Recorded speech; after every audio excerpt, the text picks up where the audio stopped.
Hello dear students, আশা কৰিছোঁ তোমালোক ভালে আছা। আজি আমি অসম জাতীয় বিদ্যালয়ৰ চতুৰ্থ শ্ৰেণীৰ মৌখিক আৰু বুদ্ধি পৰীক্ষাৰ অনুশীলনী 17ৰ এইখিনি সমাধান কৰি দিবলৈ চেষ্টা কৰিম, লগতে ধুনীয়াকৈ বুজাইও দিম। তোমালোকে কেৱল মনোযোগেৰে শেষলৈকে চাবা, ঠিক আছে? তোমালোকে ভিডিঅ'টো চাই থকাৰ সময়ত আনফালে মনোযোগ দি নাথাকিবা। এতিয়া আমাক কি সুধিছে চোৱা, 1 কিলোগ্ৰাম হ'বলৈ 1 কিলোগ্ৰাম মানে কিমান তোমালোকে প্ৰথমতে জানিব লাগিব। মই আগৰ ভিডিঅ'টো তোমালোক ধুনীয়াকৈ কৈছিলোঁ 1 কিলোগ্ৰাম মানে কিমান হয়। 1 কিলোগ্ৰাম মানে হৈছে 1000 গ্ৰাম। মনত ৰাখিবা, তোমালোকে যে কেতিয়াবা দোকানলৈ যোৱা তোমালোকৰ মাহঁতৰ লগত বা তোমালোকৰ মাহঁতেও তোমালোক কেতিয়াবা চাউল অথবা দালি 1 কেজি আনিবলৈ দিয়ে, হয়নে? গতিকে তেতিয়া দোকানীয়ে কি কৰে চাবাচোন, যদি 1 কেজিৰ কথা কয় তেতিয়াহ'লে তোমালোকে তেতিয়াহ'লে 1000 গ্ৰাম দিয়ে। অৰ্থাৎ 1000 গ্ৰাম মানে হৈছে 1 কিলোগ্ৰাম বা 1 কেজি, ঠিক আছে? আকৌ 500 গ্ৰাম কেতিয়া দিয়ে? যেতিয়া তোমালোকৰ মায়ে কৈ পঠায় বা দেউতাই কৈ পঠায় যে তুমি আধা কেজি লৈ আহিবা। আধা কেজি মানে 1 কিলোগ্ৰামৰ আধা। 1000ৰ আধা কিমান হ'ব? 1000ৰ আধা হৈছে 500 গ্ৰাম, ঠিক আছে? আশা কৰিছোঁ বুজি পালা। এনেধৰণে আমি আনচাৰবোৰ উলিয়াবলৈ লাগিব। এতিয়া চোৱা, 1 কিলোগ্ৰাম মানে আমি গম পালোঁ 1000 গ্ৰাম। এতিয়া আমাক সুধিছিল যে 1 কিলোগ্ৰাম হ'বলৈ, চোৱা হ'বলৈ শব্দটো দিয়া আছে, 1 কিলোগ্ৰাম হ'বলৈ 500 গ্ৰামৰ দগা কিমানটা লাগিব ইয়াতে লিখিব লাগিব। 200 গ্ৰামৰ কিমান লাগিব ইয়াতে লিখিব দিছে, হয়নে? গতিকে কেনেকৈনো আমি উলিয়াম যে 1 কিলোগ্ৰাম হ'বলৈ 500 গ্ৰামৰ দগা কিমানটা লাগিব? আমি চিম্পল এনেকৈ কৰিব পাৰোঁ। চোৱা, আমি এনেকৈ হৰণ কৰি দিব পাৰোঁ। চোৱা, 1 কিলোগ্ৰাম হ'বলৈ, হয়নে, 500 গ্ৰামৰ দগা কিমানটা লাগিব সুধিছে। 500 গ্ৰামৰ দগা কিমানটা লাগিব, ঠিক আছে? এতিয়া চোৱা, ইয়াৰে এটা শূন্য ইয়াৰে এটা শূন্য কাটিলোঁ, ইয়াৰে এটা শূন্য ইয়াৰে এটা শূন্য কাটি দিলোঁ, ঠিক আছে? এতিয়া ইয়াতে ৰ'ল 5, ইয়াতে ৰ'ল 10। আমি জানো 5 গুণ 5, 5 2 গুণ 10। অৰ্থাৎ 1 কিলোগ্ৰাম হ'বলৈ 500 গ্ৰামৰ দগা আমাক দুটাৰ প্ৰয়োজন হ'ব। তোমালোকে যদি এইটো হৰণত বহুতো ছাত্ৰ ছাত্ৰীয়ে অসুবিধা পায়, ঠিক আছে? বহুতো ছাত্ৰ ছাত্ৰীয়ে কেতিয়াবা কয়, অনলাইন ক্লাছতো বহুতকেইজন ছাত্ৰ ছাত্ৰীয়ে কৈছে আমাক যে এনেকৈ হৰণটো কৰিলে অসুবিধা পায়। গতিকে তোমালোকে এনেকৈও হৰণটো কৰিব পাৰা। চোৱা, কি কৈছে 1 কিলোগ্ৰাম হ'বলৈ, অৰ্থাৎ 1 কিলোগ্ৰাম মানে হৈছে 1000 গ্ৰাম লিখি ল'লোঁ। 1000 গ্ৰাম হ'বলৈ 500 গ্ৰামৰ দগা কিমানটা লাগিব সুধিছে, 500ৰে হৰণ কৰি দিয়া। 500ত কিমানটা অংক আছে চোৱা, 3টা অংক আছে। 1000ত আছে 4টা অংক। নিয়ম মতে ইয়াত যদি 3টা অংক থাকে তেতিয়াহ'লে ইয়াৰ পৰাও 3টা অংক ল'ব লাগে। কিন্তু 3টা অংক ল'লে তোমালোকে চোৱাচোন 100 হ'ব, যিটো 500তকৈ সৰু, হয়নে? এই 500তকৈ কি হয়, 100টো সৰু। 500তকৈ 100টো সৰু বাবে আমি বাৰ দিবলৈ নোৱাৰোঁ। সেইকাৰণে আমি 1000 ল'ব লাগিব। 1000 ল'লে চোৱাচোন, 500 1 গুণ 500, 500 লগত 2 পূৰণ কৰি চাবাচোন, 2 শূন্য গুণ 0, 2 শূন্য গুণ 0, 5 2 গুণ 10। অৰ্থাৎ 500 2 গুণ কিমান হ'ব? 500 2 গুণ হৈ গ'ল 1000। গতিকে বিয়োগ কৰিলে 0 ৰ'ল। অৰ্থাৎ 1 কিলোগ্ৰাম হ'বলৈ 500 গ্ৰামৰ দগা আমাক দুটা প্ৰয়োজন হ'ব। যদি ভিডিঅ'টো চাই ভাল পাইছে ভিডিঅ'টো লাইক কৰি দিয়া, ঠিক আছে? আৰু তোমাৰ বন্ধু বান্ধৱীসকলৰ লগতো শ্বেয়াৰ কৰি দিয়া। এতিয়া আমি উলিয়াবলৈ চেষ্টা কৰোঁ আহা যে 1 কিলোগ্ৰাম হ'বলৈ 200 গ্ৰামৰ দগা আমাক কিমানটা লাগিব, ঠিক আছে? দুটা পদ্ধতি মই শিকাই দিম তোমালোকক, তোমালোকে কেৱল ধৈৰ্য সহকাৰে চাবা, ঠিক আছে? এতিয়া চোৱা, ইয়াৰে এটা শূন্য কাটি দিলোঁ, ইয়াৰে এটা শূন্য, হয়নে? ইয়াৰ দুটা শূন্য কাটিলোঁ, ইয়াৰ দুটা শূন্য কাটি দিলোঁ, ঠিক আছে? ওপৰত কিমান ৰ'ল চোৱা, 10 হৈ গ'ল, তলত কিমান ৰ'ল 2। গতিকে 2ৰে 10 কিমান বাৰ যাব? 2 2 5 গুণ, 2 5 গুণ কিমান হয়? 10। অৰ্থাৎ ইয়াৰ পৰা আমি গম পালোঁ যে 1 কিলোগ্ৰাম হ'বলৈ 200 গ্ৰামৰ দগা আমাক 5টা লাগিব। তোমালোকে হৰণটো এনেদৰে কৰি চাবা। ইয়াতে 200 পাতিবা, কাৰণ 200 গ্ৰামৰ দগাৰ কথা কৈছে আৰু 1 কিলোগ্ৰাম হ'বলৈ সুধিছে নহয়। গতিকে 1 কিলোগ্ৰাম মানে আমি জানো 1000 গ্ৰাম। 200 5 গুণ কিমান হ'ব? 1000, ঠিক আছে? 200 5 গুণ হ'ব 1000। তোমালোকে পূৰণ কৰি চাবা চাইডত, বা তোমালোকে মুখে মুখে কৰিব পাৰা। চোৱা, 200 পূৰণ 5, হয়নে? 200 পূৰণ 5 মুখে মুখে কেনেকৈ কৰিবা চোৱা।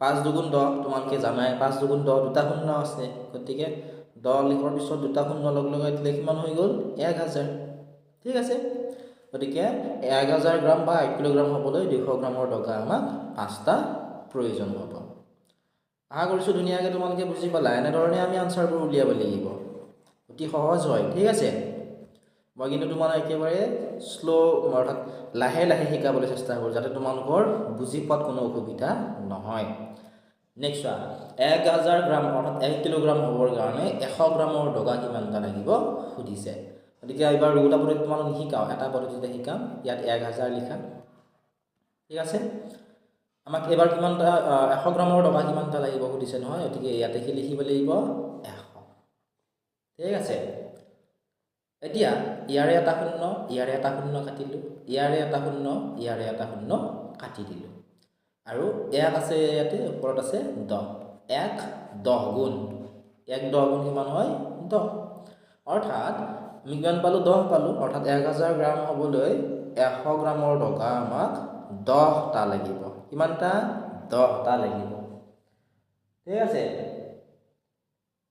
নেক্সট চাবা এবাৰ নেক্সট টুৰ আনসাৰ উলিয়াবলৈ চেষ্টা কৰিম ঠিক আছে চোৱা ইয়াতে কি লিখিম আমি 10টা লাগিব এইবাৰ সুধিছে যে 1000 গ্ৰাম হ'বলৈ 50 গ্ৰামৰ ডগা কিমানটা লাগিব যেহেতু 50 গ্ৰামৰ কিমানটা লাগিব সুধিছে ইয়াতে আমি কি লিখি লম 50 লিখিম ঠিক আছে চোৱা ইয়াতে এটা শূন্য কাটি দিলো ইয়াতে এটা শূন্য কাটিলো ইয়াতে তো আৰু শূন্য নাই 5 আছে ইয়াতে আছে 100 তোমালোকে 20ৰ ভাগটো মাতাচোন 20 গুণ 20 20 দুগুণ 40 20 তিনি গুণ 60 20 চাৰি গুণ 80 20 পাঁচ গুণ কিমান হ'ব 100 অৰ্থাৎ 5 20 গুণ কিমান হ'ব 5 20 গুণ হ'ব 100 ঠিক আছে কিমান পালো আমি 20 অৰ্থাৎ 1000 গ্ৰাম হ'বলৈ 50 গ্ৰামৰ ডগা আমাক 20টা লাগিব ঠিক আছে বা এনেকৈ হৰণটো কৰি চাবা 50 গ্ৰামৰ ডগা বুলি কৈছে আৰু 1000 গ্ৰাম আছিল গতিকে ইয়াতে দুটা অংক থাকিলে নিয়ম মতে ইয়াৰ দুটা ল'ব লাগে কিন্তু 50তকৈ দুটা অংক ল'লে 10 হ'ল 10টো সৰু সেইবাবে আমি তিনিটা অংক ল'ম তিনিটা অংক ল'লে হ'ব 100 আমি জানো 50 গুণ 50 50 2 গুণ 100 কাৰণ 50 দুটা যোগ কৰিলে কিমান পায় 100 পায় যেহেতু চোৱা 50 দুগুণ কিমান হ'ল 100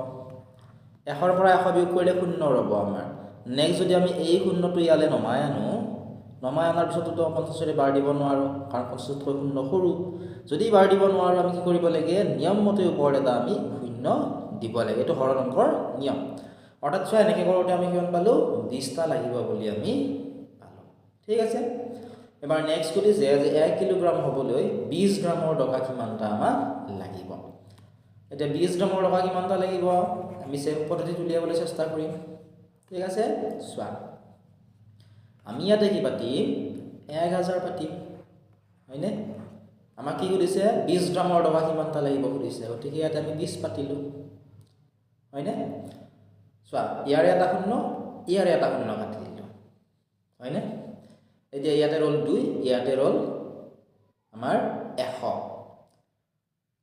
কিমান ৰ'ল চোৱা ইয়াতে 2 ইয়াতে 100 আমি জানো 50 2 গুণ কিমান হয় 100 2ৰ লগত 50 পূৰণ কৰিলে কিমান পায় 100 পায় বাই হৰণটো এনেকৈ কৰিবা ইয়াতে পাতিম আমি 20 ইয়াতে পাতিম আমি 1000 এতিয়া চোৱা ইয়াত পিছত দুটা অংক আছে নিয়ম মতে দুটা ল'লে কিন্তু পিছতকৈ 10টো সৰু গতিকে তিনিটা ল'ম 20 5 গুণ কিমান হ'ব 20 5 গুণ 100 এটা বস্তু মন কৰা আমি যিমানটা অংক লওঁ যেনে চোৱা এই অংকটোত আমি তিনিটা অংক ল'লোঁ হয়নে চোৱা এটা কেইটা অংক আছে 1000ত 4টা অংক আছে হয়নে 1 আৰু 3টা শূন্য গতিকে ইয়াত দুটা অংক হ'লে নিয়ম মতে দুটা ল'ব লাগে কিন্তু যদি সৰু থাকে এইটো নিয়ম আছে যদি সৰু থাকে তিনিটা ল'ব পাৰোঁ আৰু এটা ল'ব পাৰোঁ ঠিক আছে গতিকে তিনিটা ল'লে 100 হ'ল আমি জানো 20 5 গুণ কিমান হয় 100 100ৰ পৰা 100 বিয়োগ কৰিলে ৰ'ল শূন্য এই শূন্যটো নমাই আনিলোঁ নমাই অনাৰ পিছত জানো আমি 20ৰে বাৰ দিব পাৰিম শূন্য নিশ্চয় নোৱাৰিলে হৰণ অংকৰ নিয়ম মতে ওপৰত এটা শূন্য দিব লাগিব গতিকে তোমালোকে এনেকৈ কৰিলেও 50 পাবা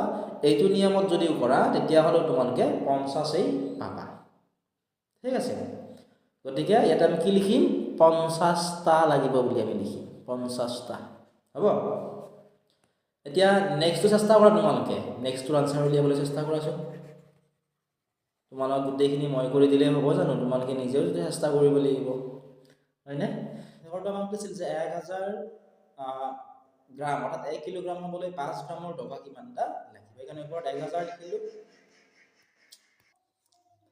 এতিয়া চোৱা 1000 গ্ৰাম হ'বলৈ 5 গ্ৰামৰ ডগা কিমানটা লাগিব আমাক উলিয়াব গৈছে। গতিকে আমি এনেকৈ লিখি ল'লো, ওপৰত 1000 তলত 5, হয়নে? আমি এনেকৈ কৰিব পাৰোঁ, ইয়াতে 200 হ'ব, কাৰণ 205 গুণ কিমান হ'ব? 1000 হ'ব। তোমালোকে এনেকৈ কৰোঁতে অসুবিধা পাবা, গতিকে হৰণ কৰি চাবা। ইয়াতে লিখিলা 5, ইয়াতে লিখিবা 1000। ইয়াতে এটা অংক আছে, নিয়মতে এটা ল'ব লাগে, কিন্তু পাছতকৈ একটু সৰু, সেইবাবে আমি দুটা অংক ল'ম। দুটা অংক ল'লে হৈ গ'ল 10। 5 2 গুণ, যিহেতু মন কৰা বহুতো ছাত্ৰ ছাত্ৰীয়ে এই যিটো ওপৰত বাৰ দিলো মই 5 2 গুণ, 2টো ইয়াতে লিখে। নিয়মতে আমি ইয়াতে লিখিব নালাগে।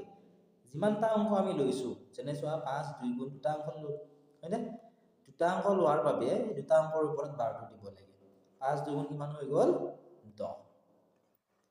এনেকৈ কৰিলে তোমালোকৰ অংকবোৰ ভুল নহয়। 10ৰ পৰা 10 বিয়োগ কৰা, বহুতো ছাত্ৰ ছাত্ৰী এইফালৰ পৰা বিয়োগ কৰি আহে, এনেকৈ নহয়। প্ৰথমতে যিটোটা অংক ল'লা তোমালোকে, সেই লোৱা অংক দুটাৰ পৰা যিটো মান তোমালোকে পালা, যেনে 5 2 গুণ 10 পালো, হয়নে? সেই 10টো বিয়োগ কৰা। 10ৰ পৰা 10 গ'লে থাকিল 0। নেক্সট এইটো 0 নমাই আনা। এইটো 0 নমাই অনাৰ পিছত 5এদি যিহেতু বাৰ দিব নোৱাৰোঁ, ওপৰত এটা নিয়ম মতে 0 লাগিব। নেক্সট আমি এইটো 0 নমাই আনিলোঁ। এইটো 0 নমাই অনাৰ পিছত বাৰ দিব যিহেতু আমি নোৱাৰোঁ, গতিকে ওপৰত আৰু এটা 0 দিব লাগিব। গতিকে আমি কিমান পালোঁ? 200 পালোঁ। অৰ্থাৎ 1000 গ্ৰাম হ'বলৈ 5 গ্ৰামৰ ডগা আমাক 200টাৰ প্ৰয়োজন হ'ব। এইখিনিয়ে হৈছে ইয়াৰে উত্তৰ। ইয়াৰে সম্পূৰ্ণ ভিডিঅ'টো আমাৰ এপত পাবা। এতিয়া এপটো ডাউনলোড কৰা, ডেছক্ৰিপশ্যন আৰু কমেণ্ট ছেকশ্যনত তোমালোকে এপটোৰ লিংক পাবা। অধিক জানিবৰ বাবে আমাক হোৱাটছএপত মেছেজ কৰি সুধিব পাৰিবা। হোৱাটছএপ নম্বৰ তোমালোকে ডেছক্ৰিপশ্যনত চালেও পাবা। এপটো ডাউনলোড কৰি এপটোৰ হোৱাটছএপ নম্বৰ দিয়া আছে, তাৰ পৰা তোমালোকে আমাক মেছেজ কৰিব পাৰিবা।